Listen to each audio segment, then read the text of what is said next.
Hi, this is Estelle, your host for Freelance Writing Direct. In this short, soundbite-filled podcast, I'll cover everything the freelance and creative writer and author needs to do to move forward with their writing, their creativity, and their career. Through conversations with guests, we'll cover tips, tricks, and actionable strategies. So join me every week and grow your business and build your craft with Freelance Writing Direct. And don't forget to subscribe, rate, and review on iTunes and Spotify. Welcome, everybody, to Freelance Writing Direct. I'm your host, Estelle, and I'm so happy to have Dr. Jen Malia with us today. And I want to tell you a little bit about her. She is an autistic mom of 3 autistic kids and the author of the Infinity Rainbow Club series and Too Sticky: Sensory Issues with Autism. She's professor of English and creative writing coordinator at Norfolk State University. And she has written for or appeared on the New York Times, the Washington Post, NPR, Parents, Glamour, Woman's Day, and many other publications. She has a PhD in English from the University of Southern California and is pursuing an MFA in writing for children and young adults at the Vermont College of Fine Arts. Originally from Pittsburgh, she currently lives with her husband and 3 kids in Virginia Beach. And I'm going to put her website in the show notes, which is Jen Malia, MALIA.com. And her wonderful website was designed by Websy Daisy, and I saw her beautiful site and asked her who had designed it, and she told me. And so my site was designed by them too, and I love them so much. And I met Jen a few years ago, pre-pandemic, when we were both at the ASJA conference, and both of us had been writing for the New York Times and the Washington Post and other publications, and we connected there. So welcome to the program. Thanks so much for having me. I was excited to talk to you about so much of what you have covered. You know, you're an English professor, you've written for so many of these top publications, and you write with a focus about being diagnosed with autism spectrum disorder as an adult, and also the diagnosis of your children. And so Too Sticky focused on sensory disorder. Now you have a series of children who are neurodiverse, and they form a club. And your books, which are chapter books, which take it a step up from the picture books, cover their kind of adventures, but from your very specific perspective and that of your children. So how did you decide to get into writing chapter books after you wrote your picture book? And what's the whole genesis of you deciding to form your series around a particular club, which is just such a great structural tool, in my opinion? Yeah, so it's kind of interesting because I had never really thought of myself as a children's book author. That wasn't really what I set out to do. Because like, as you talked about, we met when we were at, a conference, and I was doing journalism. And so the first opportunity to write the picture book, Too Sticky, came out of those journalistic pieces. I actually had an offer on a book before I even had an agent. And so that allowed me to get the agent. And then once I worked with an editor, the editor was asking, well, what's next? Another picture book, a chapter book series. And I was like, oh, a chapter book series. Like, I didn't even, think about that. But my editor ended up moving to Beaming Books. So I do have a different publisher now, but it's the same editor that I worked with on Too Sticky. So the chapter book series, it was something that I developed in part with my editor, because I sort of thought about, well, clubs are really popular in series, and wouldn't it be nice to write something specifically for neurodivergent kids in particular? Coming from that background, my main characters are neurodivergent. The series actually has different point of views. So the first book is from the point of view of an autistic child. But the second book is a girl with OCD. And the third book, a boy with ADHD. So I have all these different characters who have different neurodivergent perspectives. But what I wanted to do is to kind of center neurodivergent characters in the series.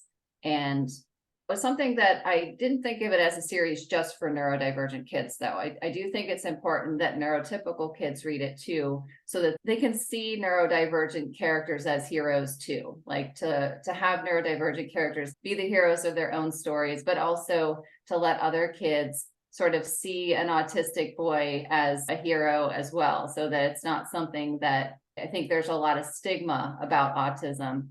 And I really feel that a lot of what I'm doing is advocacy too in my writing. I'm trying to advocate for other autistic people like myself, like my kids.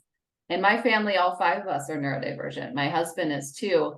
And we actually cover quite a spectrum of different diagnoses. We have between us autism spectrum disorder, ADHD, OCD, dyslexia, and dysgraphia. So all the characters that I created in this series are drawn from real life experiences that I've had, and also, with my family. They're fiction. The books are fiction, but they very much are drawn from real life experiences. Yeah, it's really like an own voices. I mean, that's how you handle that. And it's almost like you probably don't even need a sensitivity reader because you're the sensitivity reader. It's your own experience. Would that be correct? Yeah, well, to be honest, I actually asked my publisher if they could get sensitivity readers for the series. And the reason was going through the diagnostic process with my kids, I realized that I have ADHD and OCD as well. So I'm only officially diagnosed as autistic, but I did feel very comfortable writing from those perspectives, like to have the second book from a character with OCD and then the third one with a character with ADHD. But I still also thought, even though I feel that I can handle these books and do them well and talk from that perspective, that it would be helpful because everyone who's autistic has a different experience. So I thought it would be great to have other readers and get that feedback. And I'm just so glad I did, because two of them didn't have a whole lot to say. The first and third books, there was kind of a couple helpful comments, but I didn't really feel like if I hadn't had that, it would have been a big problem. But the second book, the one that I wrote with the character with OCD, I had a lot of feedback that I actually incorporated, because growing up, I had a lot of intrusive thoughts, and I had things like my character does, where I would do everything in 7s. Like I had this lucky number 7. And so my character does all these things. But what I didn't have in the book, like the way the adults responded to her obsessive compulsive behaviors, because I didn't know I had OCD and I wasn't treated for OCD, there wasn't really a whole lot of ways in which the adults in the book were responding to the character's OCD. So what the sensitivity reader was able to do is point out places where I could have a better response from the adults in the novel to the character's OCD traits. And so that was actually extremely helpful to have a sensitivity reader. And I actually recommend everybody get a sensitivity reader if you can, especially when you're writing about topics that are sensitive, because it can only help. It doesn't hurt. You don't have to listen to what someone else says. They're not writing the book for you. But I did very seriously consider the feedback I got, and I will always ask for a sensitivity reader from now on. It's interesting because you mentioned that you see yourself as an advocate, and you absolutely are, from the beginning with your essays and now with your books and with your series.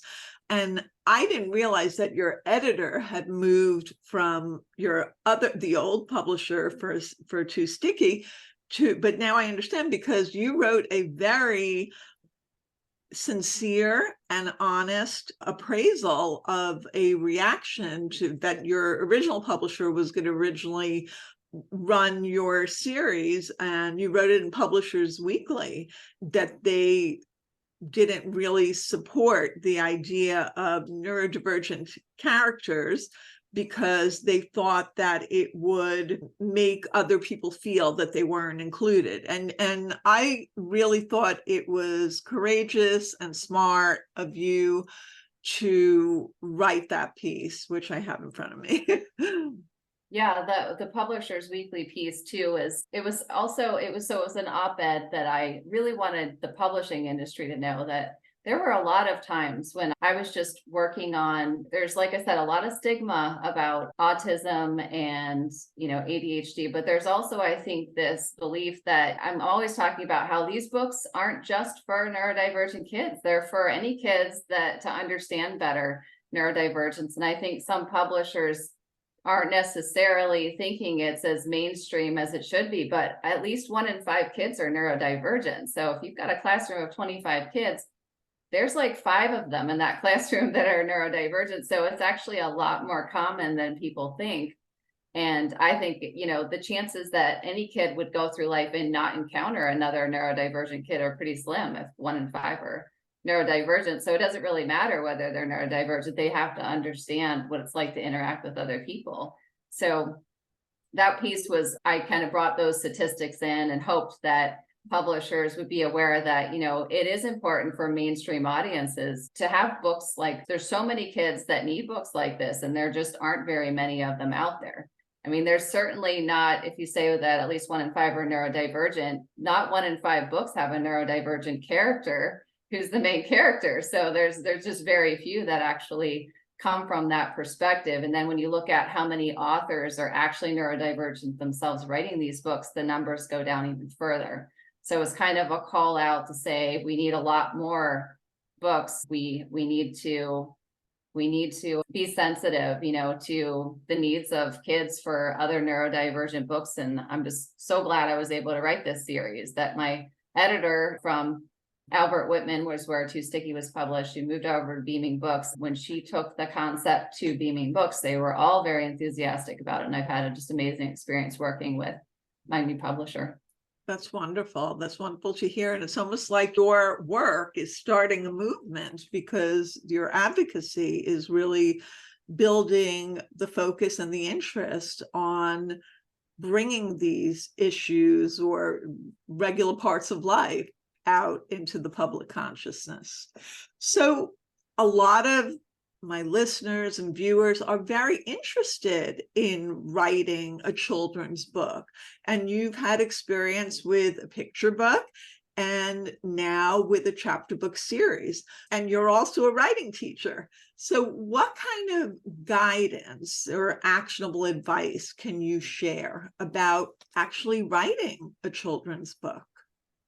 Well, what's really, I think, eye-opening for a lot of people when they're first starting out and trying to get into children's books is that first there's do you want to self-publish or do you want to traditionally publish? And to traditionally publish, normally the route is to get an agent, but then it's like, well, how do you get an agent to write children's books? Well, you usually need to have, I would say, a couple of different manuscripts that are polished, especially if you're writing for the youngest ages. So if you're writing children's picture books, it's always a good idea to have 3 polished picture books before you go out, seeking an agent.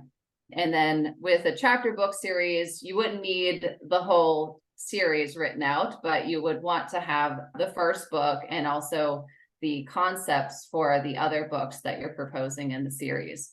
So I worked on a chapter book proposal with my editor. Because I was working with my editor, at first it was just a proposal with 3 chapters from the first book. It wasn't a full manuscript, and that's actually the way it was. I signed the 3-book contract on that, so it ended up just being the 3 first chapters of the first book plus the proposal that sold the first 3 books. That's actually not typical, though. Normally you would need the full book for the first book in the series plus the proposal if you were working with, a new editor. From what I understand in the publishing industry, what I've heard is that it's easier to publish a series after you've already published some standalone book, because it's like the publisher has to take you on for multiple books. And if you haven't even published 1 book yet, it's a big commitment on their part to give you a book deal for multiple books right out the gate. So that's also something to think about. But in terms of craft, on average, it usually takes, I've seen statistics that say someone who starts out that doesn't know anything at all about children's books, and they start taking workshops and classes and maybe do an MFA, maybe not, but maybe just piece together different workshops that on average 5 years is how long it takes before the book deal, which again might be searching for an agent and writing lots of manuscripts in between there, and then finally having a book deal. That wasn't my path. My path was different. I can talk about that if you want me to talk about my specific path, but my path went through the journalism route first. So it was a different experience. Yes, same with me. This is great information. Is there any specific craft tip that you would want to share in terms of writing a character in a children's book for children, for a child to see? Yeah, so one of the things I emphasize in, like, I just actually taught a children's book workshop last night. I teach for the Muse Writers Center workshops as well as my full-time job at Norfolk State. So what I teach in those classes, which are for adults primarily who are, they're not taking it for a grade, they're just trying to learn how to write for children. And we talk a lot about point of view because it's so different, I think, to try to imagine yourself as a kid and writing from their perspective. A lot of times, I mean, if you're an adult and you're trying to write a kid's book, you have to kind of get yourself into the point of view of a child. And that could be easier to do if you have kids that are in your target age range. Like I have kids that are 8, 10, and 11, and I'm writing for kids in that age group, like the chapter book series. So it's easier for me because I'm observing conversations, and sometimes those conversations end up in the manuscripts themselves. Like watching my kids play with Legos in our playroom resulted in Nick and the Brick Builder Challenge, the first book in the Infinity Rainbow Club series. So it does depend on what you have access to. If you're a teacher, you're going to have a lot of kids maybe in your classroom, and then you can kind of tap into that. Or if you have a lot of memories of your childhood, you can also tap into those. But I think getting that point of view character is extremely hard for new writers. And it was very hard for me when I wrote my first manuscript for Too Sticky, because coming from a journalism background, being autistic, all of that was great. But then when I had to sit down and write a book with a kid that was in 2nd grade and in a classroom doing a slime experiment at school, I mean, I wrote that first draft of that manuscript, and looking back at it now, I mean, it looks like it's written for adults, even though I thought it was written for kids. Like I thought it sounded like a kid's voice, but it really wasn't. And I even had kids that age when I was writing, and it still wasn't. But it went through multiple drafts. I got mentored by my editor at the time, and I just learned a lot of what I know now after I wrote that book. It was like that book was more of a mentorship because the journalism's what led to the book offer.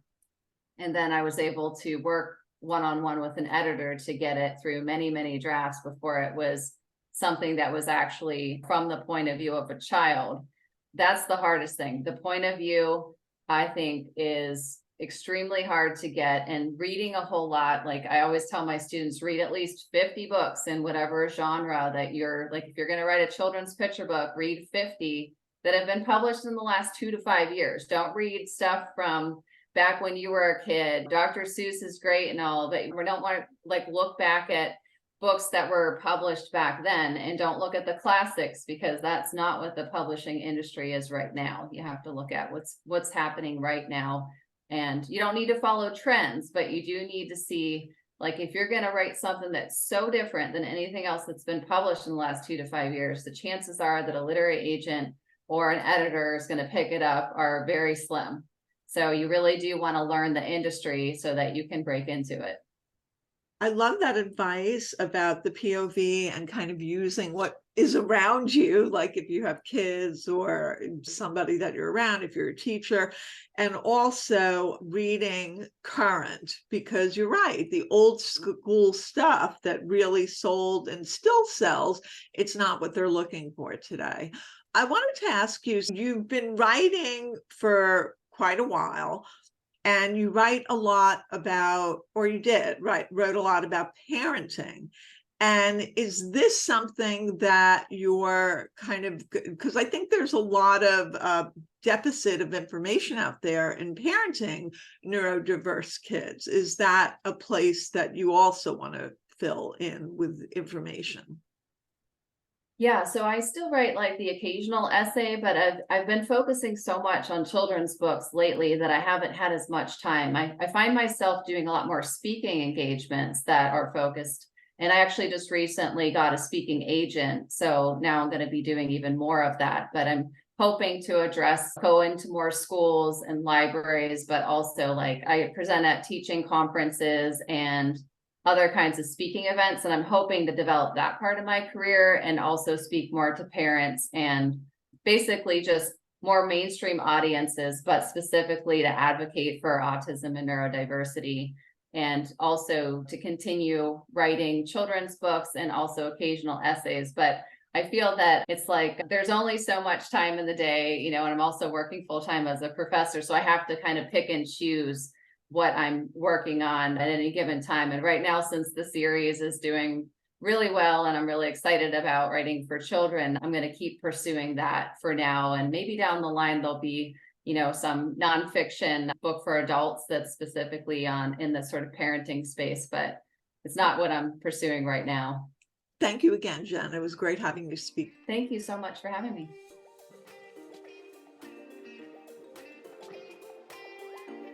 Follow me at EstelleSErasmus.com on my website and on social media, which is Instagram, TikTok, and Twitter at Estelle S. Erasmus.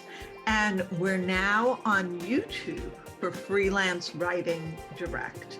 Follow along, and soon everyone will be reading what you're writing.